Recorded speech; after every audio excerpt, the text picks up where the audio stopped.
There's a line in Shakespeare, I don't remember which play, it says, "Nothing is either good or bad, but thinking makes it so."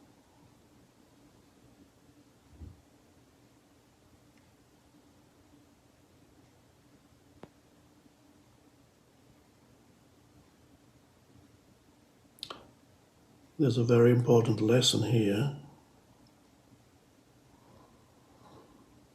An essential part of spiritual awakening, or we could call it the awakening of consciousness,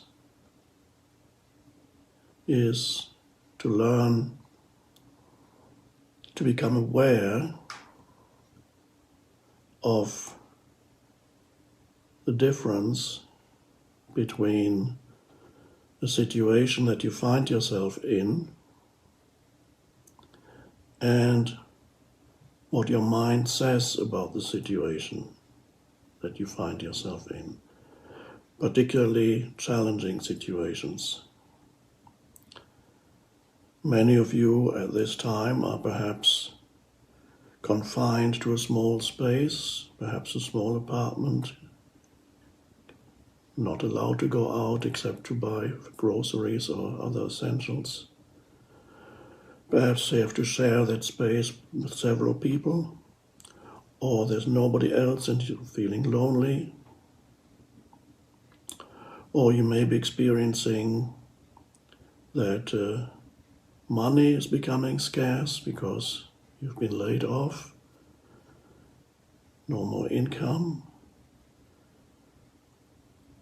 or you're feeling sick, and there's a fever, there's cough.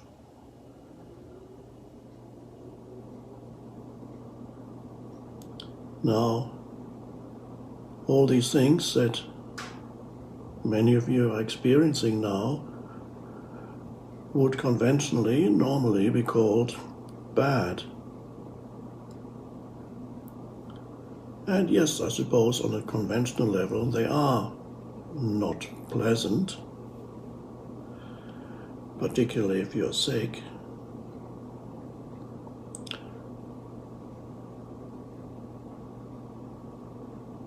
So what does it mean? What does Shakespeare mean when he says nothing is either good or bad, but thinking makes it so?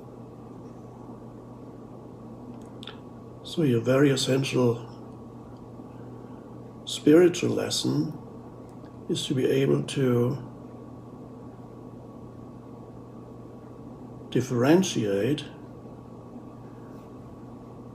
between a situation that you are experiencing and your mental commentary about the situation that you're experiencing, the thoughts that you have concerning the situation that you're experiencing. Now, for most people, anybody who's not sufficiently aware, for most people, whatever they experience and the mental commentary that they have about their experience are a single phenomenon. They cannot separate them.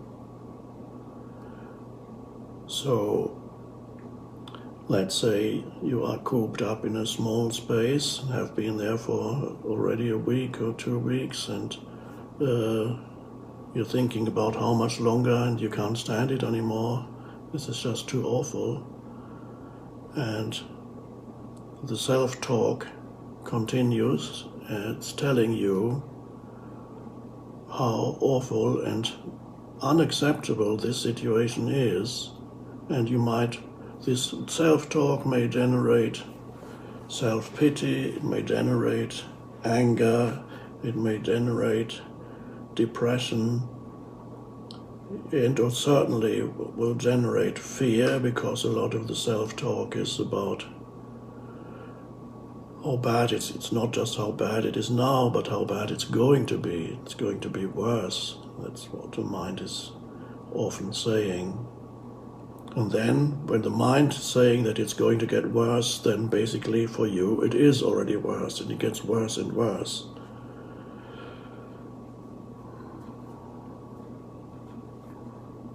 So since many of you have spare time these days, I suggest experimenting a little bit and becoming aware of the difference between the situation you find yourself in and the mental commentary about the situation. So when you feel unhappy, basically suffering where you are, and you're saying, I can't take much more of this, whatever the mind is saying, or the mind is saying it's going to get worse. I can't take another 3 weeks of this, how could I? What am I going to live on? And so on.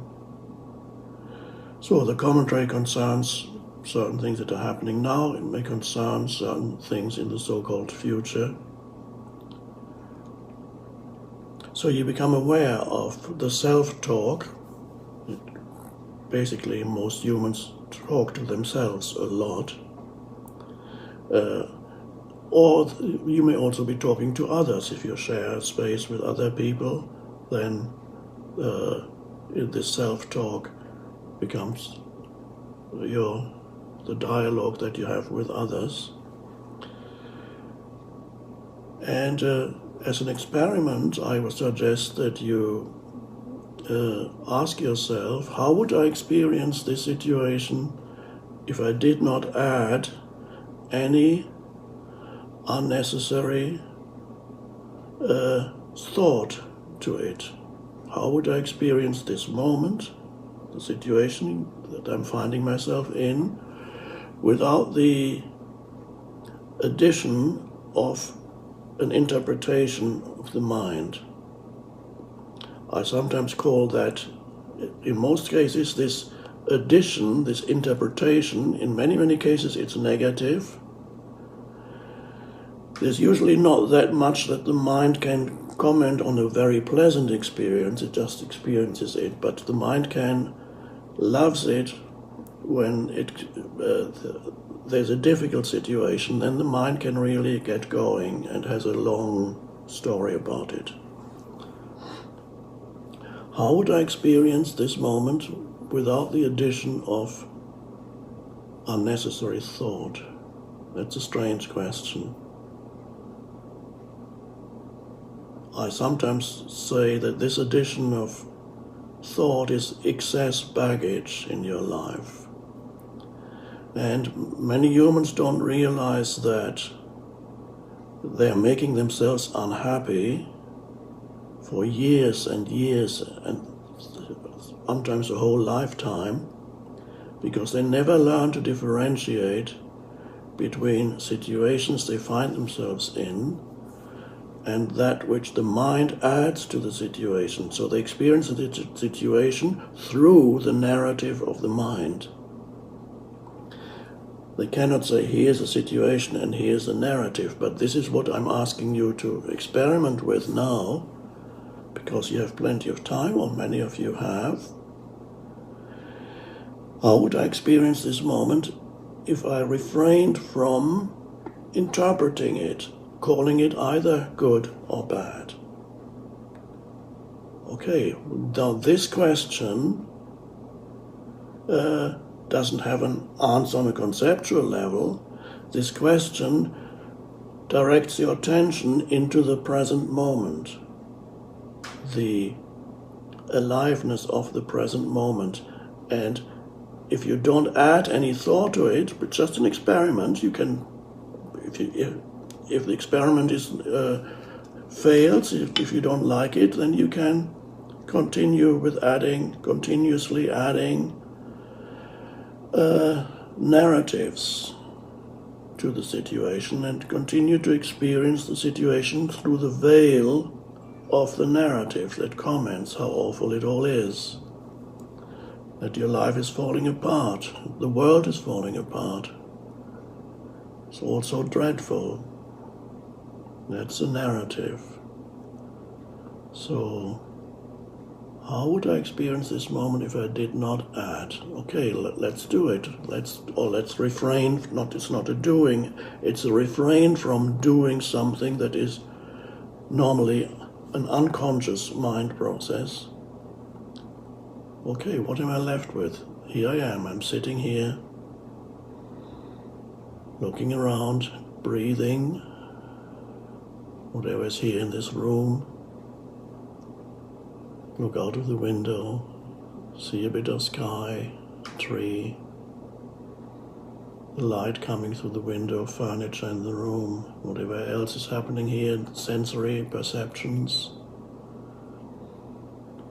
And you're breathing, and you are alive, presumably, although you may not actually experience being alive, but you can experience it by feeling the inner energy field of the body, which is alive. It's all part of the experience of this moment. And there you are, sitting there, and you have dropped the narrative. And all you're left with is the bare isness, beingness or isness of this moment. That's interesting. You may suddenly feel a kind of weight lifting of your shoulders, the weight that you habitually probably carry, which is the weight of, this is why I call it excess baggage. It is the weight of unconscious thinking, reactive thinking, the mind creating unhappy narratives. And then what you then experience is the body is reflecting back to you the unhappy narrative in the form of an unhappy emotion. That's called normal living. That's what, when you watch a movie, or everybody's doing it, that's just normal, not very few people question it. But there is another way, and that's the way of awareness or presence.